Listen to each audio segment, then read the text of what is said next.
السلام علیکم۔ میرا نام روحا ہے اور میں اپنی دادی کی کہانی آپ سب لوگوں کو سنانا چاہتی ہوں۔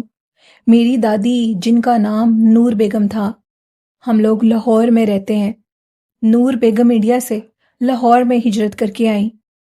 جو کہ پاکستان اور انڈیا کی جب آپس میں علیحدگی ہوئی تو میری دادی کے حصے میں جو گھر آیا وہ انتہائی خوبصورت حویلی تھی۔ دادی بہت صبر شکر کرنے والی عورت تھیں، نمازی پرہیزی عورت تھیں۔ نماز اور درود ان کی زبان کا ورد تھا۔ دادی نے اللہ کا بہت شکر ادا کیا اور اس کے بعد جب ہم اس گھر میں شفٹ ہو گئے، یعنی دادی، میرے دادا ابو اور میرے جو والد صاحب اس ٹائم چھوٹے تھے، ان کے وہاں پر شفٹ ہونے کے بعد زندگی بدل گئی۔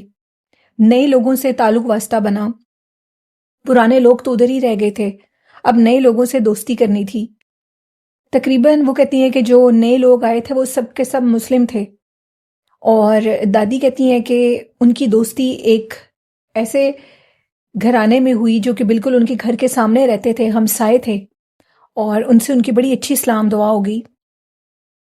آنا جانا کچھ ہی دنوں میں دوستی اتنی پکی ہو گئی کہ ایسے لگتا تھا کہ جیسے اپنے رشتہ داروں سے بھی زیادہ ان سے محبت ہے، کیونکہ اللہ پاک نے حکم دیا ہے، آپ صلی اللہ علیہ وسلم نے فرمایا ہے کہ جو رشتہ داروں سے بھی زیادہ ہمسایوں کے حقوق ہوتے ہیں۔ تو دادی سنت کو بہت فالو کرتی تھیں، اس لیے وہ اپنے ہمسایوں سے بہت پیار کرتی تھیں، اور پھر میری دادی نور بیگم کی تو دوستی بہت زیادہ ہو گئی تھی ان کے ساتھ۔ میرے ابو بھی بڑے ہو گئے، جوان ہو گئے، تقریباً ان کو اس گھر میں 20 سال گزر گئے، اور جو نور بیگم تھیں، ان کی دوستی اور گہری ہوتی جا رہی تھی۔ وقت گزرتا گیا، میرے ابو کی شادی ہو گئی اور دور بدل گیا۔ میرا سب سے بڑا بھائی اس دنیا میں آیا، ان کا بھی ان بچوں کے ساتھ بہت جی پیار تھا، جو کہ ہمارے سامنے ہمسائے تھے، اور ان کے ساتھ پیار بھی بہت تھا۔ ان کے بچے بھی تقریباً ہمارے بچوں کی طرح تھے۔ جیسے میرے بھائی بڑے ہوئے اور ان کے گھر آنا جانا بھی ہو گیا تو وقت اور بدل گیا، دوستی اور گہری ہو گئی۔ اور روحا کہتی ہیں کہ وہ جو ہم لوگوں کا ایک دوسرے سے جی پیار جو بھی تھا، کہتے ہیں اس کو، وہ کہتے ہیں وہ اتنا زیادہ تھا کہ ہم لوگ ایک دوسرے کے علاوہ رہنے کا تصور بھی نہیں کر سکتے تھے۔ ایک رات میرا بڑا بھائی اپنے گھر کی چھت کے اوپر سگریٹ پی رہا تھا، وہ سب سے چھپ کے سگریٹ پیتا تھا، رات کا ٹائم تھا۔ اچانک سے اس کی نظر پڑی تو ان کے گھر کے جو سامنے والے تھے، جن سے ان کی دوستی تھی جانی، تو وہ آنٹی جو تھیں وہ کچھ پڑھ رہی تھیں۔ میرے بھائی نے ان کے اوپر اور گہری نظر سے دیکھا تو وہ کچھ پڑھ رہی تھیں۔ جب میرے بڑے بھائی نے غور سے دیکھا تو وہ آنٹی اب وہ جو دم کر رہی تھیں اس کو ایک پانی کے اوپر پھونک مار کر اس پانی کو ہمارے گھر کے دروازے کے اوپر پھینک رہی تھیں۔ تقریباً رات 2 بجے کا ٹائم تھا، پانی وہ پھینک رہی تھیں اور ساتھ ادھر ادھر دیکھتی تھیں بار بار۔ پھر انہوں نے جو آخری پانی کا وہ گلاس پھینکا تو وہ بالکل ہمارے گیٹ کے اوپر جا کر لگا، دروازے پر لگا۔ لکڑی کے دروازے تھے اور اتنا فیل بھی نہیں ہوتا تھا۔ 3 منزلہ گھر تھا ہم لوگوں کا، اور ہم لوگ 2nd فلور پہ رہتے تھے۔ خاموشی سے میں یہ سب کچھ دیکھتا رہا، اور میں نے کسی سے یہ بات، یعنی جو ان کے بھائی تھے روحا کے، انہوں نے یہ بات کسی سے شیئر نہیں کی، کسی کو بتائی نہیں، اور وہ خاموش ہو گئے، اور شاید بھائی نے اس چیز کو اتنا نوٹس بھی نہیں کیا۔ کچھ عرصے کے بعد اچانک بھائی پھر چھت پر گئے اسموکنگ کرنے کے لیے، تقریباً ہفتے کے گیپ کے ساتھ، اور انہوں نے پھر دیکھا کہ وہی آنٹی تقریباً اسی ٹائم پر، کیونکہ بھائی اسی ٹائم پر فری ہو کر جب گھر واپس آتے تھے تو وہ اوپر اسموکنگ کرنے کے لیے جایا کرتے تھے۔ روم میں اس لیے نہیں کرتے تھے کہ کہیں ابو کو یا امی کو کوئی اسمیل نہ آ جائے اسموکنگ کی، تو وہ چھپ کر کرتے تھے۔ جیسے ہی وہ اوپر گئے اور وہی منظر پھر انہوں نے دیکھا، اور وہ سیم ویسے ہی پڑ رہی تھیں اور پانی گیٹ کے اوپر پھینک رہی تھیں۔ اور وہ ٹائم یہ ہوتا تھا 2 سے 2:30 کا، جس ٹائم پر گلی میں بھی کوئی نہیں ہوتا تھا، اور ان وقتوں میں اتنے کیمرے بھی نہیں ہوتے تھے۔ بھائی نے یہ ساری چیز دیکھی اور اب ان کو کچھ محسوس ہوا کہ یہ چیز ٹھیک نہیں ہے، یہ نارمل نہیں ہے۔ انہوں نے پھر بھی یہ بات کسی کو نہیں بتائی، اور اس بات کو انہوں نے کہا کہ میں خود خاموشی سے پہلے سارا چیک کروں گا۔ نیکسٹ ڈے وہ پھر آئے اور سیم ٹائم تھا اور وہ وہی عمل دوبارہ کر رہی تھیں۔ روحا کہتی ہیں کہ اب انہوں نے نوٹس کیا کہ کاروبار کے حالات کافی عرصے سے ٹھیک نہیں ہیں، جو بھی گاہک آتے ہیں وہ واپس چلے جاتے ہیں اور اتنی بارگیننگ کرتے ہیں کہ چیز لیتے ہی نہیں ہیں، جبکہ پہلے بالکل بھی ایسا نہیں تھا، لیکن اب ایسا کیوں ہونے لگا ہے؟ یہ چیز کافی ڈرا دینے والی تھی۔ گھر میں اچانک سے کہتے ہیں کہ جو دادی تھیں ان کی طبیعت خراب ہونے لگی۔ دادی ایک ہی بات کرتی تھیں، ان کو عجیب سے کالے سائے نظر آ رہے ہیں، جبکہ ہمیں وہ سائے نظر نہیں آتے تھے، لیکن دادی کو وہ سائے برابر نظر آتے تھے۔ روز وہ آنٹی آتی تھیں، دادی کا حال پوچھتی تھیں اور یہ کہتی تھیں کہ بتاؤ کیسی طبیعت ہے۔ اس مخصوص ٹائم پر دادی کی طبیعت بھی خراب ہو جاتی تھی۔ اللہ کا شکر تھا ہم لوگوں کے مالی حالات ویسے تو ٹھیک تھے، لیکن کاروبار کی سچویشن بالکل خراب ہو چکی تھی۔ پہلے کی ہوئی سرمایہ کاری تو پاس تھی، لیکن آگے سے اب نئے راستے کھلنے کا امکان نہیں لگ رہا تھا۔ دادی بھی بہت بیمار تھیں، گھر میں ایک سوگ کا ماحول تھا۔ دادی ماشاءاللہ بہت فٹ تھیں اور چلتی پھرتی تھیں، ان کے ہونے سے ہمیں ایک برکت محسوس ہوتی تھی۔ روز وہ آنٹی آتی اور یہ دادی سے پوچھتی کہ اب تمہاری طبیعت کیسی ہے۔ جیسے ہی وہ پوچھ کے جاتی اس کے بعد دادی کی طبیعت خراب ہو جاتی اور ہم لوگ بھی بہت پریشان ہو جاتے۔ دادی یوں سمجھتی تھیں کہ جیسے ان کا دل کے اوپر کوئی چھری سے وار کرتا ہے۔ وہ اپنے دل کو پکڑتی تھیں بار بار اور ایک ہی بات کرتی تھیں، میرا دل ختم ہو رہا ہے۔ اور ہم دادی کو سمجھاتے تھے ایسا کچھ نہیں ہے۔ ڈاکٹر کے پاس لے جایا گیا، دادی کا سارا معائنہ ہوا اور اس میں جو رپورٹس آئیں یہ آئیں کہ ان کو تو کوئی بھی مسئلہ نہیں ہے، لیکن وہ مسلسل ایک ہی بات کہتی تھیں، دل گھبرا رہا ہے، میرا دل بہت زور سے گھبرا رہا ہے۔ میں نے اپنی زبان کھول دی اور سارا کچھ گھر والوں کو بتا دیا، چھوٹے بھائی کو، ابو کو، جا کر اس ٹائم پر اس آنٹی کے کیے ہوئے عمل کو بھی دکھایا۔ وہ کچھ پڑھتی تھیں اور پانی پھینکتی تھیں۔ ساری بات اب سب کے سامنے، ساری بات کھل چکی تھی، سب نے سب کچھ دیکھ لیا تھا۔ اب کس چیز کا انتظار تھا؟ میں اپنے ابو سے بار بار پوچھتا تھا، ہمیں انہیں گھر آنے سے منع کرنا چاہیے، ان کو ہمارے گھر نہیں آنا چاہیے۔ میرے بھائی بار بار یہی کہتے تھے۔ ابو نے کہا اگر ایک دم سے ان کو روک دیں گے تو ان کو شک بھی ہو سکتا ہے، کیونکہ ان کے جو گھر کے مرد تھے ان کے ساتھ بھی، عورتوں کے ساتھ بھی ہمارا بہت پیار تھا۔ میرے ابو نے کہا کہ فوراً نہیں روکنا، کسی طریقے سے روکیں گے۔ کسی عامل کو بلایا گیا، عامل نے دادی کو دیکھا اور یہ کہا کہ ان کے اوپر تو بہت سخت کالے جادو کا وار ہو رہا ہے، اور ہو بھی اس لیے رہا ہے کہ کوئی لالچ ہے، کوئی کام کروانا چاہتے ہیں۔ حالانکہ وہ خود بھی کافی امیر تھے، کھاتے پیتے تھے، ان کی شاپ بھی اسی جگہ پر تھی جہاں ہماری تھی، پھر وہ ایسے کیوں کر رہے تھے؟ ہم نے عامل سے پوچھا، عامل نے کہا اس میں ایک لالچ ہے، اور لالچ رشتوں کی ہے، رشتے کر کے آپ کی ساری جائیداد پر قبضہ کرنا چاہتے ہیں۔ تقریباً ان کے گھر میں جو لوگ تھے، جو بچے تھے، وہ بھی ہمارے جتنے ہی تھے اور سیم جینڈر کے تھے، ہماری ایج بھی سیم تھی، اور جس طرح ہم 2 بہنیں اور 2 بھائی تھے اسی طرح وہ تھے۔ میری دادی بار بار ایک ہی بات کہتی تھیں کہ میرے بڑے بھائی کی شادی ان کی بڑی بیٹی سے ہو جانی چاہیے۔ ابو کہتے تھے اتنی بھی کیا جلدی ہے، ان سے ہماری کوئی رشتہ داری تو نہیں ہے۔ دادی بار بار ایک ہی بات کہتی تھی کہ رشتہ داری سے بھی بڑھ کے تعلق ہے۔ میرے ابو کا نام ثناء اللہ تھا، ثناء اللہ اس کا رشتہ کر دو۔ دادی کی طبیعت خراب ہوتی تھی اور وہ اپنے دل کو پکڑتی تھیں اور سانج یہ بات کہتی تھیں۔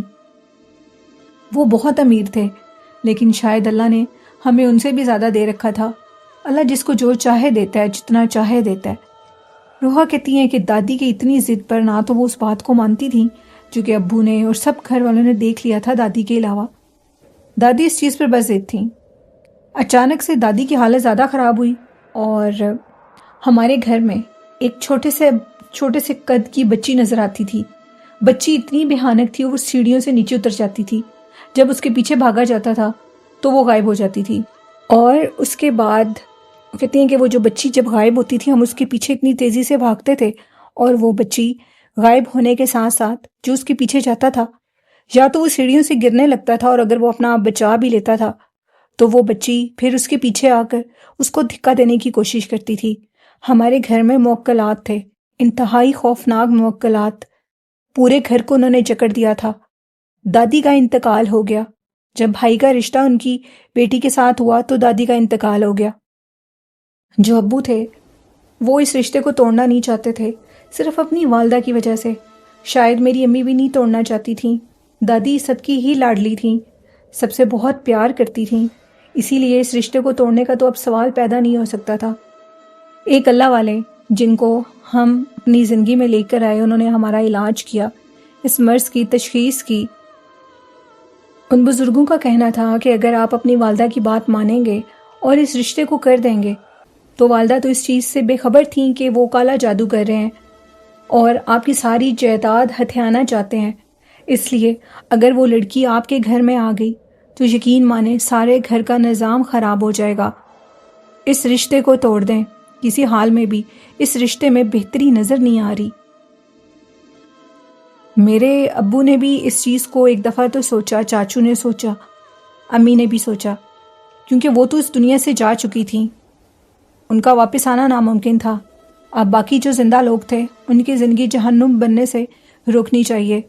ان بزرگوں نے کہا آپ کے لیے سب سے بہتر کام ہے اس رشتے سے انکار کر دیں اور اس کے بعد اس گھر کو چھوڑ کر چلے جائیں۔ بہت برے طریقے سے انہوں نے اس گھر کے اوپر کالا جادو کروا دیا ہے۔ آپ ان کو جتنا بھی منع کر لیں گے لیکن وہ باز نہیں آئیں گے۔ آپ کو یہ گھر بڑی خاموشی سے خالی کرنا ہوگا، ایون کہ جو سامان ادھر پڑا ہے اس کو ادھر ہی پڑے رہنے دیں اور اپنا ضرورت کا سامان ادھر سے لے جائیں۔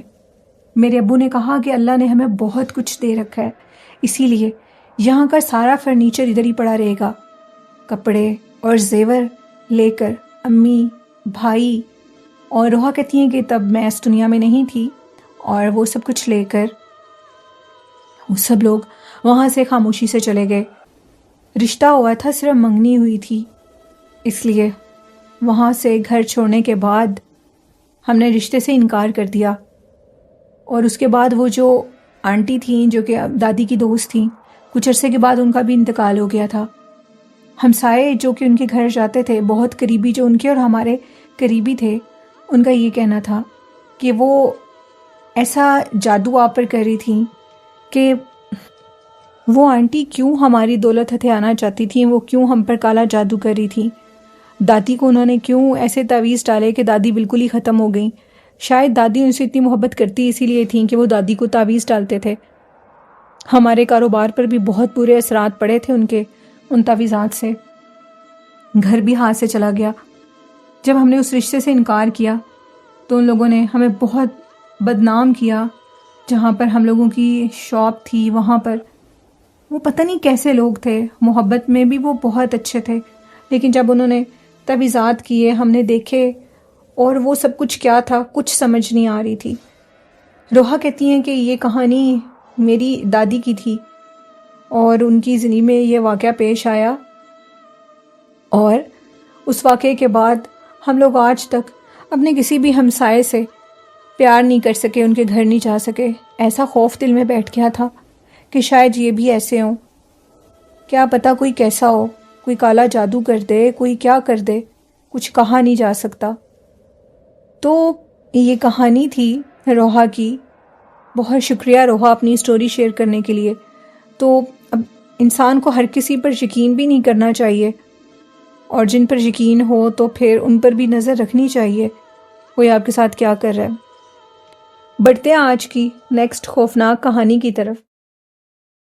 یہ خوفناک کہانی میرے ساتھ تبسم نے شیئر کی، اور تبسم کہتی ہیں کہ وہ کراچی میں رہتی ہیں۔ بہت سی خوفناک کہانی ہے، بہت سے دلچسپ واقعات کراچی شہر سے ریلیٹڈ ہیں۔ وہ کہتی ہیں کہ میں اپنے بیٹے کے ساتھ ایک پارک میں جایا کرتی تھی۔ پارک کا نام تو انہوں نے نہیں بتایا، اور جہاں وہ رہتی ہیں وہ بھی انہوں نے نہیں بتایا۔ کہتی ہیں کہ وہ ایک محلہ سسٹم تھا اور ادھر ایک پارک بنا ہوا تھا بچوں کے لیے۔ میرا بیٹا ادھر جا کر کھیلا کرتا تھا اور میں خود بیٹھ جایا کرتی تھی بینچ پہ، اور میں نظر رکھتی تھی کہ آخر وہ کیا کر رہا ہے۔ میں جس بینچ پہ بیٹھتی تھی شاید وہ جگہ بھاری تھی، اسیب زدہ تھی۔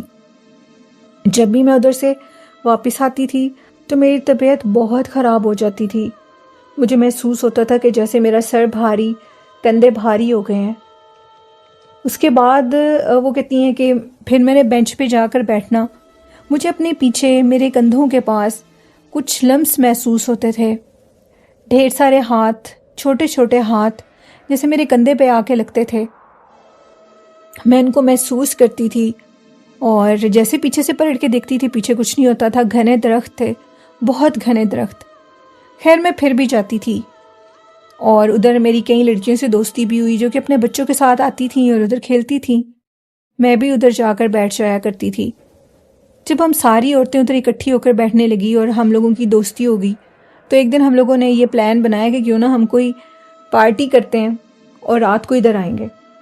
ونٹرز کا سٹارٹ تھا اور بچے تو نہیں تھے، رات کے ٹائم ہم بچوں کو تو نہیں لے کر آئی تھیں، لیکن ہم لوگ خود سے اپنے گھر سے کچھ چیزیں بنا کر، تقریباً 8-9 لڑکیاں تھیں ہم لوگ، اور ہم لوگ اس پارک میں جا کر بیٹھ گئیں۔ رات 8 بجے کا ٹائم تھا اور اچانک سے اب میری ایک دوست جس کے نمبر پہ کوئی کال آئی اور وہ کال سننے کے لیے وہ ایک درخت کے نیچے جا کر کھڑی ہو گئی، اور اس کو کسی نے وہاں سے ایسے سیٹی بجائی اور اپنی طرف مخاطب کیا۔ جیسے اس نے دیکھا یہ سیٹی کی آواز کہاں سے آ رہی ہے تو اس نے ادھر ادھر دیکھا اور پھر درخت کے اوپر دیکھا تو ایک عورت بیٹھی تھی۔ عورت کے جو ٹانگیں تھیں وہ اتنی لمبی تھیں اور سفید رنگ کے اس کے بال تھے، وہ ایک بوڑھی عورت تھی اور وہ اس کو یہ اشارہ کر کے کہتی ہے کہ میرے پاس اوپر آ جاؤ۔ اسی ٹائم ہم لوگوں کی اس دوست کی چیخ نکلی اور وہ بے ہوش ہو گئی۔ ہم لوگوں نے جو کچھ بنایا تھا اس کا تو ہوش نہیں تھا، لیکن ہم اپنی دوست کے پاس گئے اور اس کو اٹھایا، گھر لے گئے۔ وہ سب کچھ ادھر ہی بنا رہ گیا اور ہم لوگ اس کو اس کے گھر چھوڑنے کے لیے چلے گئے۔ اس کے بعد ہم سب دوستوں کے گھر میں کچھ عجیب ہونے لگا۔ عجیب ایسے ہونے لگا، راتوں میں کوئی چھت پر بھاگنے لگا بہت زیادہ تیز قدموں سے، اور تمام دوستوں کے گھر۔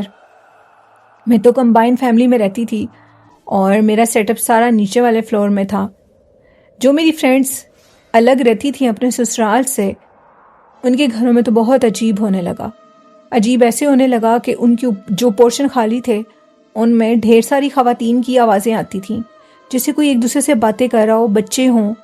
ان کے بچے ڈرنے لگے، ان کے بچے یہ کہتے تھے جیسے کہ ان کے کمرے میں کوئی انکل آ گئے ہیں، انکل کی بڑی بڑی داڑھی ہے اور داڑھی مونچھ ہے بڑی بڑی۔ بچے چیخنے لگے، گھر کے حالات خراب ہونے لگے ایسے کہ بیماری آ گئی اور خوف اور ڈر نے ڈیرے لگا لیے۔ پھر ہم لوگ مسجد امام صاحب کے پاس گئے، ہمارے شوہر ہمیں لے کر گئے، ہم تمام لڑکیوں کو، اور مسجد امام صاحب نے کہا کہ جس جگہ پارک میں تم لوگ بیٹھتے تھے وہ جگہ ہی سیب زدہ تھی، وہاں پر جنات رہتے تھے اور تم لوگ ان کی جگہ پر جا کر بیٹھتے تھے، اس لیے اب وہ تم لوگوں کے ساتھ اتنے مانوس ہو گئے ہیں کہ وہ تم لوگوں کے ساتھ تمہارے گھر میں آ گئے ہیں، اور اگر تم لوگ ادھر جانا نہیں چھوڑو گے تو یقین مانو وہ تم لوگوں کے ساتھ پرماننٹ رہنے لگ جائیں گے۔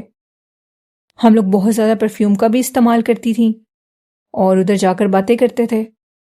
اب ہماری تو ان سے دوستی نہیں ہوئی، لیکن انہیں دیکھے بنا انہوں نے ہم سے دوستی کر لی۔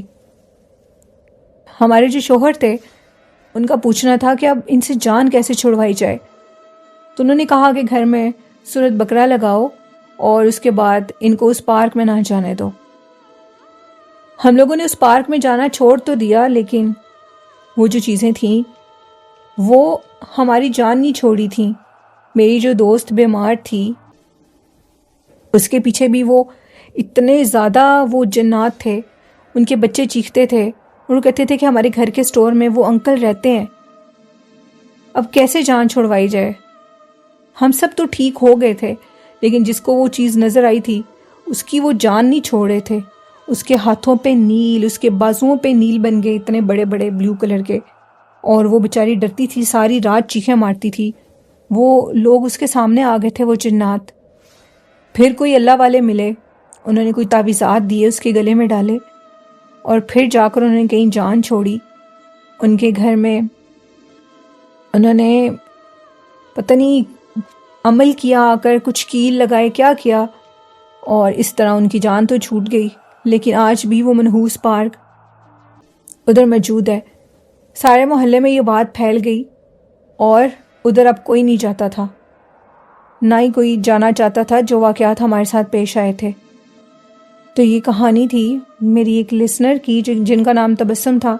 تبسم کا کہنا ہے کہ میں سٹوریز تو روز سنتی ہوں لیکن پہلی دفعہ اپنا واقعہ سنا رہی ہوں۔ وہ واقعہ سنانے کی وجہ یہ تھی کہ جو خواتین اپنے بچوں کو پارک میں بھیجتی ہیں اور ان کا خیال نہیں رکھتی اور جا خود بھی جا کے پارک میں بیٹھتی ہیں، پرفیوم یوز کرتی ہیں، تو خدا را ایسے مت کیا کریں۔ بہت جنات ہوتے ہیں، اپنے بچوں کا خود خیال رکھیں کیونکہ آپ کے بچے آپ کی ذمہ داری ہیں۔ اپنے گھر کا خیال رکھیں، اپنا خیال رکھیں۔ تو یہ کہانیاں جو ساری تھیں یہ سبق آموز کہانیاں تھیں۔ اور ایک سٹوری اور جو کہ رومیسا نے مجھے بھیجی فیصل آباد سے۔ رومیسا کہتی ہیں کہ اینی ونٹرز کی بات ہے، ہم لوگوں کی گلی میں اچانک رات کے ٹائم ایک بچے کی رونے کی آواز آتی تھی اور یوں لگتا تھا کہ جیسے اس کے ساتھ اس کی کوئی خالہ، ماں، جو بھی ہو، کوئی عورت اس کو چپ کر آتی تھی اور بچے کی رونے کی آواز بڑی تیز آتی تھی اور رات کے ٹائم۔ کہتی ہیں کہ اب یہ چیز کافی ڈرا دینے والی بھی تھی۔ ہم لوگ گلی سے دیکھتے تھے تو کوئی بھی نہیں ہوتا تھا گلی میں، لیکن آواز ایک مخصوص ٹائم پر آتی تھی۔ جہاں سے وہ آواز آتی تھی کچھ دور ایک کوڑے کرکٹ کا ڈھیر بھی تھا۔ ہماری گلی میں جو بھی بزرگ حضرات تھے وہ جب فجر کی نماز پڑھنے کے لیے مسجد کی طرف جاتے تھے تو فجر سے کچھ دیر پہلے ان کو وہاں پر ایک عورت دکھائی دیتی تھی۔ جیسے وہ اس عورت کو دیکھتے تھے، اس کے قریب جاتے تھے تو اس کا آدھا چہرہ غائب ہوتا تھا۔ بچہ بھی انتہائی خوفناک تھا، یعنی گلی میں کوئی چڑیل آ چکی تھی، کہیں سے بھولی بھٹکی اس علاقے میں آ گئی تھی۔ پھر سارے گلی والوں نے یہ کوشش کی کہ اب اس چیز کو کیسے بھگایا جائے۔ انہوں نے کسی اللہ والے کو بلایا، ان کو ساری بات بتائی تو انہوں نے کہا یہ مسافر جنات ہیں اور آپ کی گلی میں آ کر ڈیرا لگا لیا انہوں نے، ان کے لیے آپ کو کچھ عمل کرنا ہوگا۔ سارے گلی والوں کو ڈھیر سارا گوشت دینا ہوگا، بڑا گوشت، اور اس گوشت کو قبرستان میں پھینکنا ہوگا۔ یہ سب کچھ آپ کی موجودگی میں ہوگا۔ پھر انہوں نے وہ گوشت دیا، سارے محلے والوں نے، رومیسا کہتی ہیں ہم نے بھی دیا، اور انہوں نے اس گوشت کو قریبی قبرستان میں پھینک دیا۔ اس طرح وہ چڑیل جو بھی تھی وہ قید ہو جائے گی، یا جو بھی تھی وہ اپنا راستہ بدل لے گی۔ اور پھر ایسے ہی ہوا اور وہ چیز غائب ہو گئی۔ کہتے ہیں کہ سردیوں کی راتوں میں ایسے خوفناک واقعات پیش آتے ہیں لوگوں کے ساتھ، تو زیادہ لیٹ نائٹ گھر سے باہر نہ نکلا کریں۔ کچھ لوگ تو لیٹ نائٹ گھر سے باہر بھی نکلتے ہیں اور یہ چیز اچھی نہیں ہوتی، کیونکہ اللہ نے بھی منع کیا، ان کے رسول صلی اللہ علیہ وسلم نے بھی منع کیا کہ رات کے ٹائم گھر سے باہر نکلنا بنا ضرورت کے، یہ شیطانی عمل ہے۔ یہ فتنوں کا دور ہے، کوشش کریں زیادہ تر اپنے گھروں میں ہی رہیں۔ تو یہ تھی آج کی خوفناک کہانی ہے۔ میرے لسنرز کو کیسی لگتی ہیں اپنا فیڈ بیک بھی دیا کریں، اور والدین جیسی خوبصورت نعمت کی قدر کریں، ان سے بہت محبت اور پیار کریں، جھوٹ مت بولیں اور کبھی بھی کسی کو دھوکہ مت دیں۔ اسی کے ساتھ نیلم کو اجازت دیجیے، اپنا خیال رکھیے گا۔ اللہ حافظ۔